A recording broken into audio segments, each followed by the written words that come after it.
বাংলার মুখ্যমন্ত্রী মমতা বন্দ্যোপাধ্যায় সরাসরি দেখতে আসলেন ২১শে জুলাইয়ের স্মরণ সভার মঞ্চ। এখন প্রস্তুতির মুখে, রাত পার হলেই শুরু হবে ২১শে জুলাইয়ের জনসভা। কড়া নিরাপত্তা পুলিশের। এই পর্বে উপস্থিত ছিলেন ওপর সারির প্রায় সমস্ত নেতা। তাদের মধ্যে উল্লেখযোগ্য হিসাবে বলা যেতে পারে মাননীয় নির্মল ঘোষ, মাননীয় মদন মিত্র, কলকাতার মেয়র ববি হাকিম থেকে শুরু করে বহু বিশিষ্ট নেতৃবর্গ। মঞ্চ প্রস্তুতি শেষ। এখন ২১শে জুলাইকে কেন্দ্র করে যা যা কর্মসূচি নেওয়া হয়েছিল তা প্রায় শেষ হয়েছে। এখন এলাকাকে কঠোর নিরাপত্তায় মুড়ে রেখেছে কলকাতা পুলিশ।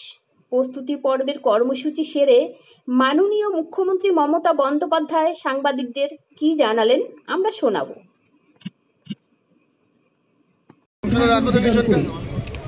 আর আমাদের যত ইলেকশন মামাটি মানুষকে ধন্যবাদ জানিয়ে ২১শে জুলাইটাকেই আমরা বেছে নিই মামাটি মানুষকে ধন্যবাদ জ্ঞাপন করবার জন্য, মামাটি মানুষ দিবস হিসেবে পালন করবার জন্য। ২১শে জুলাই আমরা কিন্তু কোনো কিছু অর্গানাইজ করি না, প্যান্ডেলটুকু ছাড়া বাদ বাকি সবটা কর্মীরা নিজেদের টানে আসেন এবং কত দূর দূর থেকে জেলা থেকে আসেন, কত দূর দূর থেকে হেঁটেও আসেন। আমার সবার কাছে একটাই অনুরোধ থাকবে, শান্তিপূর্ণভাবে মাথা ঠান্ডা করে সবাই আসবেন। আর যারা বাসে আসবেন অনেক দূরে দূরে জেলা থেকে, বাসের ড্রাইভারকে বলবেন আস্তে চালাতে, জোরে যেন না চালায়, যাতে কোনো অ্যাক্সিডেন্ট না হয়। আমি পুলিশকেও বলেছি এই ব্যাপারটা দেখে রাখতে। আর দুই হচ্ছে ট্রেনে যারা আসবেন, ট্রেন তো আপনারা জানেন, ওদের কিন্তু 15 দিন আগে মিটিং করে আমরা রিকোয়েস্ট করেছিলাম যে যেন ট্রেন কোনো রকমভাবে বাতিল করা না হয় বা বন্ধ করা না হয়। উপরন্ত যে কোনো বড় জমায়েত হলে, আমি নিজে রেল মিনিস্টার হিসেবে কাজ করে এসেছি অনেকবার, আমি জানি এটা রেলের ডিউটি টু ক্লিয়ার দ্য রাশ। এখানে ফ্রিকোয়েন্সি বাড়ায়, ট্রেনের সংখ্যাটা বাড়ে কি করে, ফ্রিকোয়েন্সি বাড়ায়। সুতরাং আমি আশা করব রেলেও যারা আসবেন এবং রেল পরিষেবা যেন ঠিক মতো থাকে। আমরা আবেদন করছি, আগাম বলে রাখছি।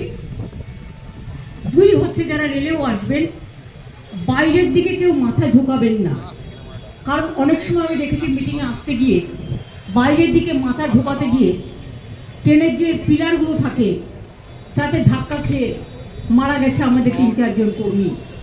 কোনো মানুষই যেন এটা না করে, তাদের নিজেদের জীবনের নিরাপত্তার জন্য। এইটুকু বলে গেলাম, বাদ বাকি যা বলার আমি প্রতিবারই আসি, কর্মীদের সাথে দেখা করে যাই। আমাদের এখানে নেতা কেউ নেই, এখানে সবাই তৃণমূলের সহকর্মী। আর কালকে যদি ওয়েদার ঠিক থাকে অখিলেশ আসবে, অখিলেশকে আমি আমন্ত্রণ জানিয়েছি। আমরা প্রত্যেকবারই চেষ্টা করি কাউকে না কাউকে নতুন করে নিয়ে আসার। এছাড়াও বুদ্ধিজীবীদেরও অনেককেই আমরা আমন্ত্রণ জানিয়েছি যারা প্রতিবারই থাকেন।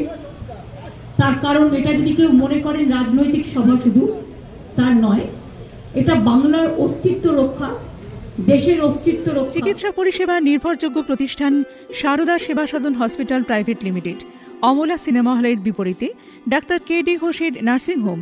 এখানে যত্নের সহিত সাধ্যের মধ্যে স্বাস্থ্য পরিষেবা দেওয়া হয়।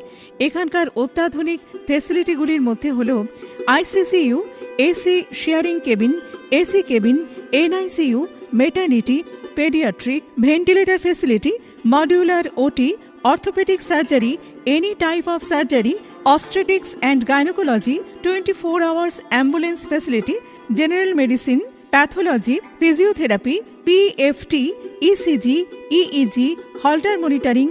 এছাড়াও থাকছে daily OPD service, 24 hours emergency service. আমাদের ঠিকানা বারাসাত রোড, নোনা চন্দনপুকুর, ব্যারাকপুর, অমলা সিনেমা হলের বিপরীতে, কলকাতা 122।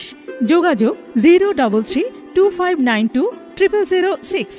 মোবাইল নাম্বার 9433389740 এবং 9433389739।